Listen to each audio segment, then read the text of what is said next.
Hello students, how are you. अच्छा, आज मैं आपको कुछ अपने बारे में बताती हूँ। माई सेल्फ सुमन पांडे। मैंने बी फार्मा किया है डॉक्टर के एन माइपर मोदीनगर गाजियाबाद से। अब आप लोग सोच रहे होंगे मैंने बी फार्मा किया है तो मैं यहाँ पे टीचिंग क्यों कर रही हूँ। तो बी फार्मा में मेनली क्या होता है, या तो मार्केटिंग आप करिए या तो कंपनीज में।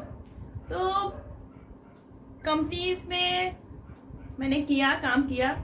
मार्केटिंग मुझे पसंद नहीं है, लेकिन मुझे टीचिंग ज़्यादा पसंद है। मतलब आई लव टीचिंग। मुझे पढ़ना और पढ़ाना दोनों ही बहुत पसंद है। इसलिए मैंने अपने उस प्रोफेशन को स्किप करके आज मैं आपके सामने हूँ एज अ टीचर। और मुझे पढ़ना और पढ़ाना दोनों ही बहुत अच्छा लगता है। इसलिए मैं हूँ आपकी टीचर सुमन मैम। आप 9th और 10th क्लास में हैं अगर आप, तो आप साइंस के लिए डोंट वरी, क्योंकि फिजिक्स केमिस्ट्री बायो ये तीनों ही चीज़ें क्या होती हैं जब हम लोग कंपटीशन की तैयारी करते हैं। तो ये जैसे नीट है या मेडिकल वगैरह लाइन में, तो ये तीनों सब्जेक्ट काफ़ी पढ़े जाते हैं। तो मैंने भी प्रिपरेशन की थी, तो ये सब्जेक्ट मुझे काफ़ी अच्छे लगते हैं और इसमें अच्छा मेरा नॉलेज भी है। तो इसलिए मैं अब आपको साथ ये नॉलेज शेयर करना चाहती हूँ। तो हमारा 10th क्लास का बायोलॉजी का टॉपिक चल रहा था लाइफ प्रोसेसेस, ठीक। तो उसके बारे में हम डिस्कस करेंगे, लेकिन उससे पहले एक बात और देखिए। अगर आप अभी जब आप पढ़ रहे हैं, बड़े होंगे, तो आप जैसे आपके ये होगा कि भाई अर्निंग भी करनी है, क्योंकि अब लाइफ के लिए अर्निंग जरूरी है। तो बहुत तो क्या करते हैं, अर्निंग इसलिए करना चाहते हैं क्योंकि उनको पैसे चाहिए, और वो अर्निंग के लिए कोई भी ऐसा काम चूज कर लेते, सिर्फ वो अर्निंग करना चाहते हैं। तो उससे क्या होता है, आप दिमाग तो लगा रहे हैं उधर करना ही है काम, क्योंकि हमें अर्निंग करनी है, लेकिन आप बिना दिल से अगर करते हैं तो काम में आप क्या करेंगे, उतना फोकस नहीं करेंगे और उतना अच्छा आप अपना रिजल्ट नहीं कर दे पाएंगे, इतना अच्छा परफॉर्म ही नहीं करेंगे। तो अगर आप कोई काम दिल से करते हैं तो आप 100% उसमें अपना फोकस भी देंगे, अपना बेस्ट देंगे, तो क्या होगा, आपका काम बहुत ही अच्छा होगा, 100% बेस्ट होगा। तो जब आपका काम बेस्ट होगा तो अर्निंग ऑटोमेटिक होगी। तो लाइफ में हमेशा याद रखिएगा, जो काम आपको पसंद है वही करिएगा, उससे आप काम अच्छा भी करेंगे और अर्निंग तो ऑटोमेटिक होनी ही होनी है। तो चलिए अब हम ये सब छोड़ के अपने टॉपिक पर आते हैं। हमारा टॉपिक था आज का रेस्पिरेशन इन ह्यूमंस। रेस्पिरेशन सभी मैमल्स में होता है, लैंड एनिमल्स में, उसी टाइप से ह्यूमन में भी है। ऑर्गन रेस्पिरेशन, ऑर्गन जो है ह्यूमन में सभी को पता है, लंग्स होता है भाई, सभी को पता है। अब ऑक्सीजन की जरूरत हमारी बॉडी में होती क्या है, मतलब हम ब्रीद इन जो करते हैं तो ऑक्सीजन के लिए करते हैं, ये भी पता है हमें। तो ऐसा क्यों जरूरी है। अब आपने क्या किया, फूड ले लिया, न्यूट्रिशन हो गया आपका, फूड एब्जॉर्ब भी हो गया, एसिमिलेशन भी हो गया, यानी कि आपका जो फूड है सिंपलर फॉर्म में होकर आपके ब्लड में पहुंच गया। अब आपकी बॉडी को क्या चाहिए, एनर्जी। तो वो एनर्जी फूड से हमें कैसे मिलेगी, उसके लिए हमें क्या चाहिए, oxygen, that we get from the air. जब हम ब्रीद इन करते हैं तो ऑक्सीजन एयर के साथ हमारे बॉडी में जाती है और हम उस ऑक्सीजन का यूज करते हैं फूड से एनर्जी प्रोड्यूस करने में। और ये प्रोसेस जो होती है वो कहाँ पर होती है, हमारी बॉडी की जो सेल्स हैं। रेस्पिरेशन के लिए एक रेस्पिरेटरी सिस्टम है हमारी बॉडी में, जिसमें आपका मेन पार्ट क्या है, लंग्स। रेस्पिरेशन क्या है, आपका ऑक्सीजन का बॉडी के अंदर जाना, आपकी सेल्स के अंदर फूड का ब्रेक डाउन होना और उससे एनर्जी प्रोड्यूस होना। और रेस्पिरेटरी सिस्टम में क्या आ जाता है, आपका पूरा ब्रीदिंग, जिसमें आप ऑक्सीजन एयर ले रहे हैं, ऑक्सीजन आपके लंग्स में पहुंची, वहां पर गैसेस एक्सचेंज हुआ, उसके बाद सेल्स में ऑक्सीजन पहुंची, वहां पर ऑक्सीडेशन हुआ फूड का, आपको एनर्जी मिली, CO2 जो प्रोड्यूस हुआ वो वापस आएगा ब्लड में, उसके बाद लंग्स में और ब्रीद आउट के थ्रू बाहर एक्सपेल हो जाता है। तो ये पूरी प्रोसेस में हमारा रेस्पिरेटरी सिस्टम क्या होता है, हमारे लिए हेल्पफुल होता है। तो आज हम पूरा डिटेल में पढ़ने वाले हैं कि ह्यूमंस में रेस्पिरेशन होता कैसे, ब्रीद इन ब्रीद आउट, बीच का जो प्रोसेस है वो हम लोग पूरा कंप्लीट स्टडी करने वाले हैं। सो बी रेडी। चलिए फिर हम लोग पढ़ते हैं। पहला आप रेस्पिरेशन में सबसे पहला प्रोसेस क्या होता है? ब्रीद इन, जो हमें पता है, जो हम नॉस्ट्रिल से अपने एयर को क्या करते हैं, नाक से ही सांस लेते हैं। तो जब आप यहाँ से ब्रीद इन करते हैं तो क्या होता है, आपके अंदर ऑक्सीजन गई। जब ऑक्सीजन जाती है, अब रेस्पिरेशन में क्या है सिस्टम आपका? लंग्स है। लंग्स आपके कहाँ पर होते हैं? एक चेस्ट कैविटी के अंदर इनक्लोज होते हैं प्रोटेक्शन के लिए। चेस्ट कैविटी के ऊपर क्या होते हैं? ये रिब्स होते हैं, रिब केज होता है। हमारे लंग्स किसके अंदर होते हैं? एक रिब केज होता है, उसके अंदर होते हैं। ठीक, तो रिब केज के अंदर हमारे चेस्ट वो मसल्स भी हो गई, रिब केज भी हो गया, उसके अंदर हमारे लंग्स क्या है?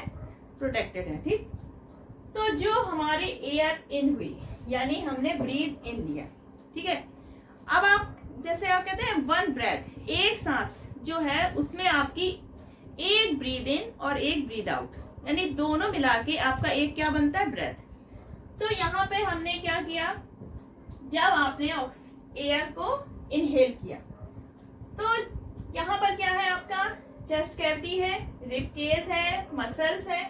ये आपकी रही रिब केस, पूरा जो बना है कंप्लीट क्या है? Rib cage. ये पर्टिकुलर क्या हो गई? आपकी रिब्स। 12 पेयर्स रिब्स होती हैं, सभी को पता है। अब जब हमारी एयर अंदर गई तो क्या होता है, ये जो चेस्ट कैविटी है, ये जो मसल्स हैं, इनमें क्या होगा? जो रिब केस है, मसल्स है, ये जो मसल्स है इसमें क्या होगा? कॉन्ट्रैक्शन होगा। कॉन्ट्रैक्शन होगा तो ये पहले तो पूरा ऊपर की ओर उठेगा। क्या उठेगा? थोड़ा सा अपवर्ड, ठीक, और थोड़ा सा बाहर की तरफ, आउटवर्ड। जब आपने एयर को इनहेल किया तो आपकी चेस्ट कैविटी क्या होगी? थोड़ा सा ऊपर को उठेगी और थोड़ा सा बाहर की तरफ। और जो आपका डायाफ्राम है, ये डायाफ्राम जो कि आपके ये लंग्स है, इस पोर्शन को स्टमक जो नीचे का पोर्शन उससे क्या करता है? सेपरेट करता है। तो डायाफ्राम भी कहाँ गया? नीचे की तरफ। डायाफ्राम कॉन्ट्रैक्ट हुआ और नीचे की तरफ गया। जो आपकी चेस्ट कैविटी है ये आउटवर्ड हुई और थोड़ा अपवर्ड हुई। इससे क्या हुआ? जो इसके अंदर स्पेस था क्या हुआ? वो बढ़ गया। अंदर का वॉल्यूम क्या हुआ? हमारे लंग्स का बढ़ गया, क्योंकि चेस्ट कैविटी के कारण क्या हुआ? थोड़ा सा प्रेशर था, लंग्स हमारे दबे हुए थे। जब हमारी एयर गई तो ये पूरा बाहर उठा, थोड़ा ऊपर उठा और डायफ्राम थोड़ा नीचे गया, यानी कि इसके अंदर का वॉल्यूम क्या हो गया? ऐसे बढ़ गया, फूल गया। अब हमारे लंग्स क्या हो गए? फ्री हो गए, उसके अंदर एयर पूरी फिल हो गई। अब जो हमारी एयर गई तो एयर नॉस्ट्रिल से होते हुए कहां से जाती है? फिर ट्रैकिया। अब जब हमारी एयर जाती है तो अगर हमारे मुंह के अंदर खाना भी है तो क्या होता है? जो आपकी बकल कैविटी है और जो नॉस्ट्रिल है, ये दोनों क्या होते हैं? सेपरेट होते हैं। यहाँ पे एक बोनी स्ट्रक्चर होता है जिससे आपका बकल कैविटी और नॉस्ट्रिल्स की जो है नेसल कैविटी, ये दोनों सेपरेट रहते हैं, ताकि जब आप खाना खा रहे हो तब भी आप ब्रीदिंग कर सके। यानी कि अगर आप खाना खा रहे हैं, अब सांस न ले पाए तो दिक्कत होगी, तो मुंह में अगर आपके खाना भी है, आप खाना खा भी रहे हैं, उस टाइम भी आप ब्रीद इन या ब्रीद आउट कर सकते हैं। तो ये एक बोनी पैलेट होता है जो कि दोनों को सेपरेट करता है। ठीक, अब आपकी एयर गई, एयर यहां से गई, फिर क्या होता है? ये एक ट्रैकिया वाला स्ट्रक्चर होता है, पूरा जो पाइप होता है जिसके थ्रू हमारी एयर जा रही है, that is called trachea. Trachea अगर उसमें हवा नहीं होती फिर भी वो कोलैप्स नहीं होता। क्यों? क्योंकि उसमें ऐसे सी स्ट्रक्चर के क्या होते हैं? ऐसे रिंग्स बने होते हैं, ठीक, जिसको बोलते हैं कार्टिलेज। ये कार्टिलेज का स्ट्रक्चर होता है जो कि विंड पाइप को चिपकने नहीं देता, कोलैप्स नहीं होता, यानी पूरा वो स्ट्रेट ही रहेगा। तो हमारी एयर क्या गई? अंदर गई, लंग्स में पहुंच गई। अब जब ये पहुंच गया, क्या हुआ? हमारा ये अपवर्ड हुआ, मसल्स में कॉन्ट्रैक्शन हुआ, और ये जो आपका रिब केस है पूरा, ये क्या हुआ? बाहर की तरफ आया, डायफ्राम थोड़ा नीचे की तरफ हुआ, वॉल्यूम बढ़ गया, ब्रीद इन कर लिया आपने। अब क्या हो गया? जो आपकी एयर पहुंची वो ट्रैकिया के होते हुए ब्रोंकियोल, ब्रोंकी और आपके लंग्स में पहुंच गई। अभी आप इतना समझिए, डिटेल में बाद में। लंग्स में पहुंच गई आपकी एयर। अब लंग्स में क्या होता है, ब्लड भी है। ब्लड में क्या होगा, आपकी एयर, ऑक्सीजन जो है एयर से वो किससे पहुंचेगी, ब्लड से। ब्लड आपका सर्कुलेट होगा पूरी बॉडी में और ऑक्सीजन आपकी पूरी बॉडी की सेल्स में पहुंच गया। अब ऑक्सीजन ने क्या किया, आपके फूड का ब्रेक डाउन किया, एनर्जी प्रोड्यूस की। उसके बदले में क्या मिला, 2 बाई प्रोडक्ट बनते हैं। जब फूड का ऑक्सीडेशन होता है तो CO2 और वाटर बनते हैं। CO2 जो आपका वेस्ट मटेरियल है वो ब्लड में वापस आ गया, और ब्लड कहाँ आया आपका, फिर से लंग्स में। लंग्स में वापस आया, और जब हम ब्रीद आउट करेंगे तो वो CO2 जो हम ब्रीद आउट एयर करेंगे उससे बाहर निकल गया। तो ये तो थी केवल ब्रीदिंग प्रोसेस। ब्रीदिंग प्रोसेस में क्या हुआ, हमने एयर ली जिसमें ऑक्सीजन थी, ब्रीद आउट किया जिसमें कि CO2 थी। तो ये आपने ब्रीदिंग प्रोसेस। अब जब हम ब्रीद आउट करते हैं तब क्या होता है, ये आपका जो ऊपर की उठा था, तो ये क्या हो गया, जब ब्रीद आउट होगा तब ये क्या आ जाएगा, ये नीचे की साइड, डाउनवर्ड। जब आप ब्रीद आउट करेंगे तब आपकी जो ये मसल्स है, जो चेस्ट मसल्स है और रिब्स, ये क्या हो जाएंगी, रिलैक्स, और ये डाउनवर्ड आ जाएंगी और इनवर्ड, यानी कि अंदर की तरफ। और डायाफ्राम आपका किधर चला जाएगा, ऊपर की तरफ, ऐसे। यानी कि अब आपका यहाँ पे जो वॉल्यूम है वो क्या हो गया, कम हो गया, क्योंकि एयर क्या हो गई, बाहर हो गई। तो ये ब्रीद इन और ब्रीद आउट, जब एक ब्रीद इन और one breath out, that is called one breath. ठीक, तो ये तो आपका हो गया ब्रीदिंग प्रोसेस। अब आता है हमारा कंप्लीट रेस्पिरेशन प्रोसेस, जिसमें आपके लंग्स का पूरा अंदर का स्ट्रक्चर इन्वॉल्व होता है। अब आपका आता है रेस्पिरेटरी सिस्टम इन ह्यूमन। ये आप स्ट्रक्चर देख के समझ गए होंगे ये किसका स्ट्रक्चर है, respiratory system of a human. इसमें लंग्स है, ब्रोंकस है, पैलेट है, नॉस्ट्रिल, ट्रैकिया, ये सारे स्ट्रक्चर हमारे किसके पार्ट है, रेस्पिरेटरी सिस्टम का। तो आपका जो ह्यूमन का रेस्पिरेटरी सिस्टम है, ये स्टार्ट कहाँ से होता है, नॉस्ट्रिल। नॉस्ट्रिल के बाद ये क्या हो गई, नेसल कैविटी, जिसके थ्रू एयर हमारी क्या होती है, अंदर जाती है। ये आपके लंग्स है, ये आपका डायफ्राम हो गया, ये आपका ट्रैकिया है, ये होता है ब्रोंकस। अगर आप सिंगुलर देते हैं एक तो ब्रोंकस, अगर दोनों को collectively that we will call bronchi. ठीक है, ये आपका बॉक्स हो गया, चेस्ट कैविटी हो गई, थोरेसिक कैविटी कह सकते हैं। तो अब आप स्टेप बाय स्टेप देखेंगे कि कैसे रेस्पिरेशन होता है।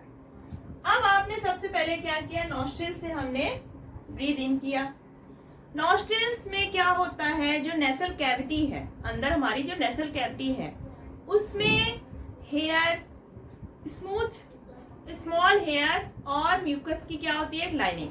म्यूकस ग्लैंड्स होते हैं जो कि म्यूकस सेक्रेट करते हैं, और हेयर्स की लाइनिंग होती है। तो इनका यूज क्या है, अब जब हम बाहर की एयर ब्रीद इन करते हैं तो क्या होते हैं, उसमें डस्ट पार्टिकल्स भी होते हैं, और उसका टेम्परेचर हमारी बॉडी टेम्परेचर से क्या होता है, अलग।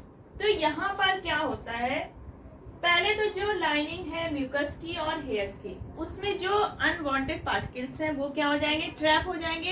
एयर में कोई भी पार्टिकल्स नहीं रहेगा जो हमारे अंदर जा रही है, तो एयर हमारी क्या हो जाती है, डस्ट फ्री हो गई।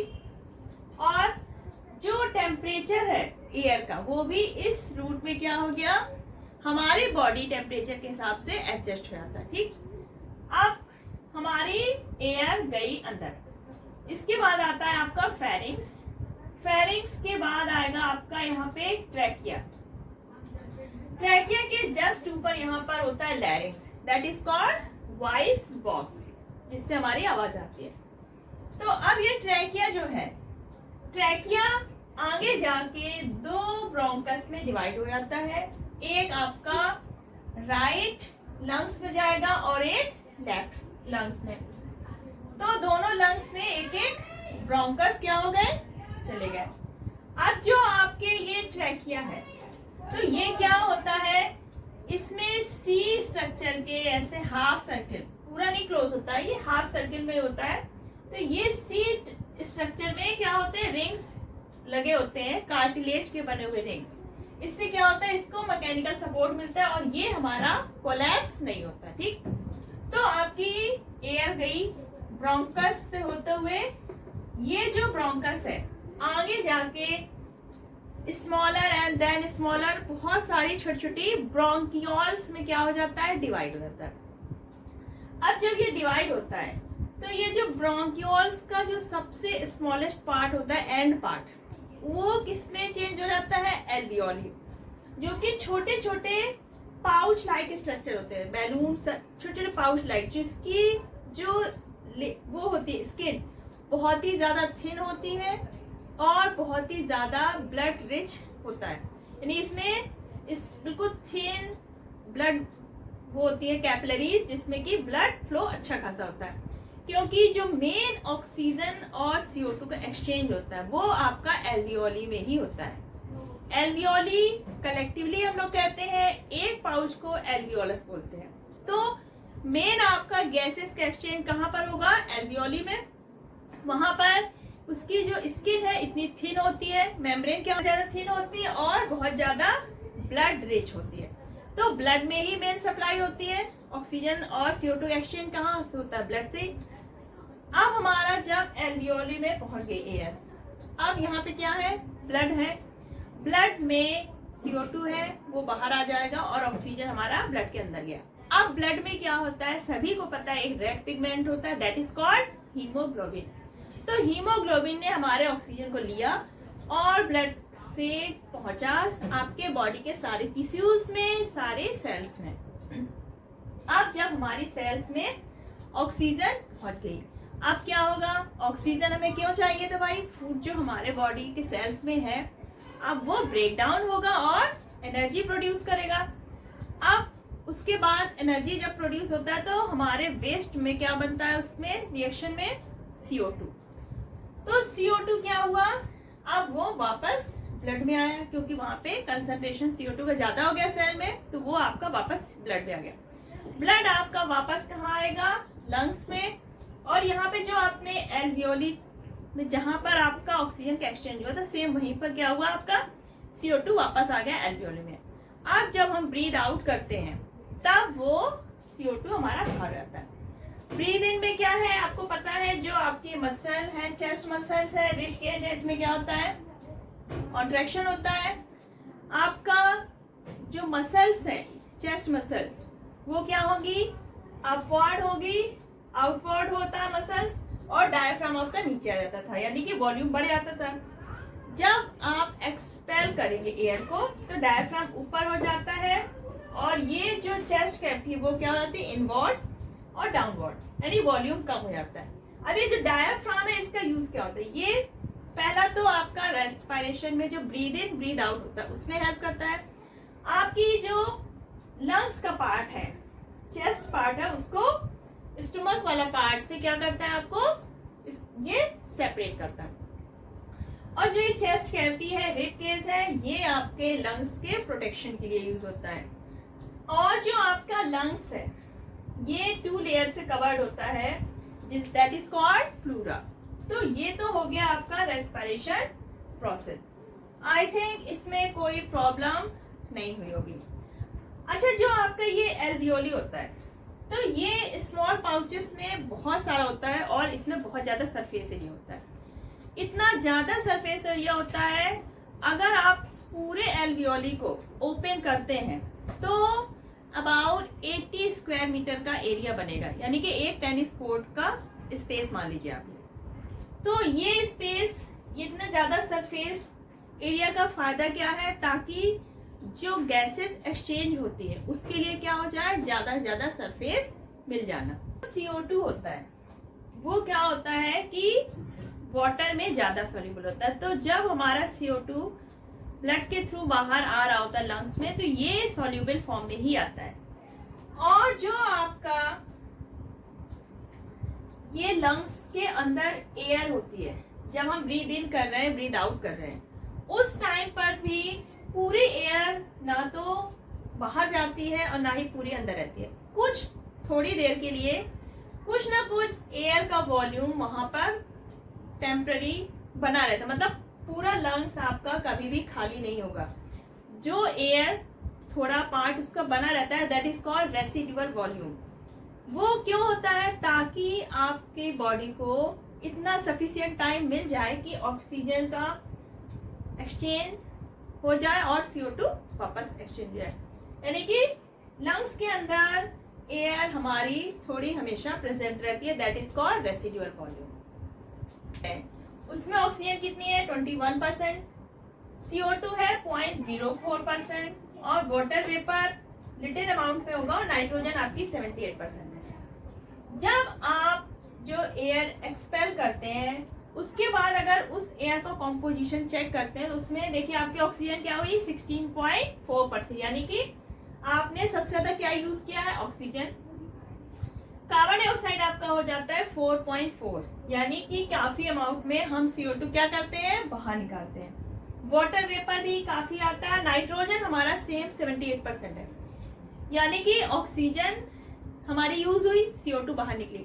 लेकिन जो एयर में आपकी नाइट्रोजन है 78% है, तो वो ना तो यूज हुई बॉडी में, तो जितनी आपने इनहेल की थी उतनी आप उसको क्या करेंगे? एक्सहेल कर देंगे, यानी कि नाइट्रोजन का हमारी बॉडी में कोई यूज नहीं हुआ। अगर आपको ये प्रूफ चाहिए कि जो हम एक्सहेल करते हैं तो उसमें CO2 है, तो इसके लिए एक्सहेल एयर है, उसमें क्या होता है? CO2। इसको प्रूव करने के लिए अगर हम एक्सहेल एयर को पास करते हैं लाइम वाटर में तो उसका कलर कैसा हो जाता है? मिल्की व्हाइट कलर का, क्योंकि हमारा जो लाइम वाटर है वो CO2 के साथ मिल्की कलर देता है, मिल्की व्हाइट कलर का हो जाता है। तो इस एक्सपेरिमेंट से ये प्रूफ हो जाता है कि हमारी जो एक्सहेल एयर है उसमें CO2 होती है। रेट ऑफ ब्रीथिंग, जो हम ब्रीथ इन ब्रीथ आउट करते हैं उसकी नॉर्मल रेट क्या होती है? एक नॉर्मल एडल्ट में जब वो नॉर्मल कंडीशन में है तब वो 15 to 18 जो ब्रेथ्स होती है पर मिनट कितनी है? 15 to 18, यानी कि अगर हम नॉर्मली बैठे हैं तो अब 1 मिनट में 15 से 15 to 18 टाइम्स क्या करेंगे? सांस लेते हैं। आपका जो ऑक्सीजन कैरी करने का पिगमेंट है जो कि ब्लड में है दैट इज हीमोग्लोबिन। तो वो हीमोग्लोबिन एक नॉर्मल एडल्ट पर्सन में कितना होता है?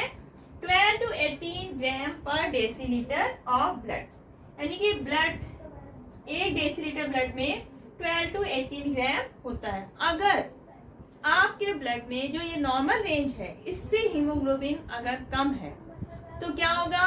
हमारा ब्लड ऑक्सीजन सफिशिएंट अमाउंट में कैरी नहीं करेगा, हमारी सेल्स में, हमारी बॉडी में ऑक्सीजन क्या शॉर्टेज आएगी, क्योंकि सेल्स में सफिशिएंट ऑक्सीजन नहीं पहुंच पाएगी, क्योंकि जो हमारा ऑक्सीजन कैरिंग पिगमेंट है उसकी अमाउंट कम है। इससे क्या होगा?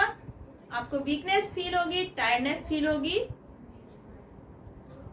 अब आता है आपका CO पॉइजनिंग। जो आपका हीमोग्लोबिन होता है ये जितना अच्छा आपका ऑक्सीजन से बाइंड होता है कहीं उससे बेटर ये CO से बाइंड होता है। अगर उसको CO मिल गया तो वो ऑक्सीजन को छोड़ के CO से बाइंड हो जाएगा। क्यों?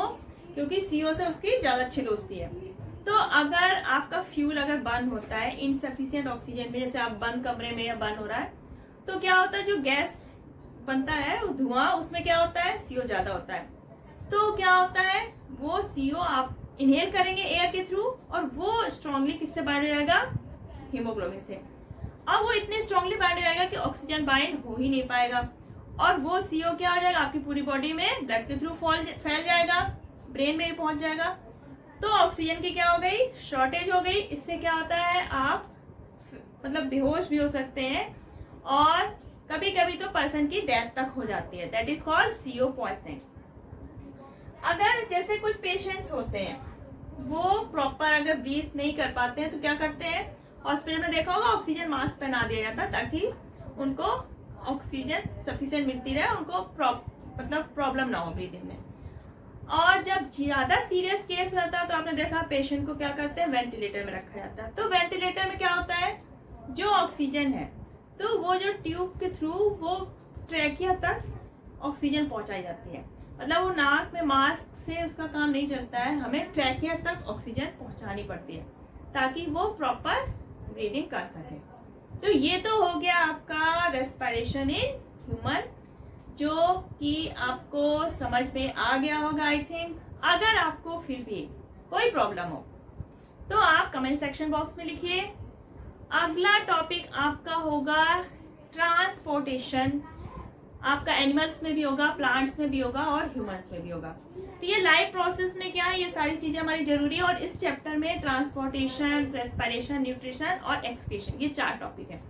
तो आपके 2 टॉपिक कंप्लीट हो चुके हैं, respiration and nutrition. Next topic will be क्या है आपका, ट्रांसपोर्टेशन। तो अब हम नेक्स्ट वीडियो में ट्रांसपोर्टेशन स्टार्ट करेंगे। अगर यहाँ तक आपको कोई प्रॉब्लम है तो आप कमेंट सेक्शन में लिखिए। अभी भी अगर आपने सब्सक्राइब नहीं किया है तो अभी बेल आइकन प्रेस कीजिए, और वीडियो पसंद आए तो लाइक और शेयर करिए। ज़्यादा से ज़्यादा इसको शेयर करिए ताकि आपकी तरह और बच्चों को इसका बेनिफिट मिल सके। तब तक अपना ख्याल रखिएगा। Bye bye.